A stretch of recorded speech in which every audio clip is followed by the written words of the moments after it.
it is time to set up for drilling. Now for drilling, you are going to need a metal rule and you're going to need a pencil. Now for this, I always say have a sharp pacer pen or a sharp pencil or a pacer, because once again, you want those crisp lines. Now, there are a few ways you could do this to set it up. You could measure down here and then get a square and mark it. You could do the same for this way and then draw the lines, or you can just go corner to corner. In some tasks, this is an appropriate method. It's not necessarily as accurate because making sure you're getting right in those corners can be a bit painful, but all in all, it's a pretty quick little method when you don't need ultimate precision. So go in and just draw yourself a line. You don't need it to be massive. In fact, this is overdrawn. I'll show you how long a line should be in the next line drawn. So realistically, you could come through and draw that, and you've still got the drilling point. Now, we do need to go through and drill this, but we are using a different drill to begin with. So let's move this out of the way and let's pick up our Forstner bit. Now, this is a Forstner bit by CMT. It's a pretty good one. It's a 35mm one.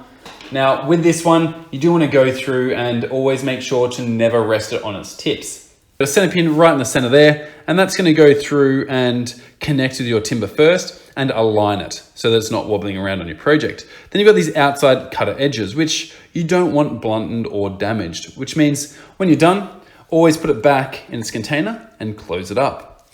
When we're using a Forstner bit, it is always recommended to go ahead and use a bench drill or a pedestal drill. What you need to go through and do from there is, of course, make sure that it's not going to touch or mess with your clamping system. The last thing you want to do is either damage your clamping system or your Forstner bit. I can tell you the truth that these bits are not the cheapest, so let's not damage them. So you can bring your piece down or mostly down, and from there, just rotate it and make sure it's not hitting anything. Bring your guard down, and of course, throw on those safety glasses. Now, if you've got any sort of long hair, bangles, long shirts, make sure it's all tied up and put away so that there's nothing loose that can get caught up in the rotation of it. From here, glasses on.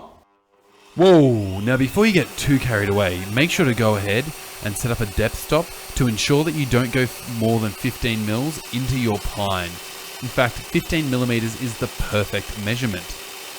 Also, go ahead and drill really slowly. Otherwise, you're likely to damage the timber because it's tearing rather than cutting.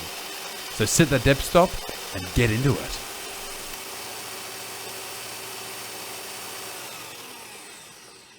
Now, because I was drilling a soft piece of timber, I didn't need to worry about going down, bring it back up, going down, bring it back up, because ultimately I was going very slowly and it was getting enough time to clear the hole and of course to go through and cool down that bit so it didn't get overly hot.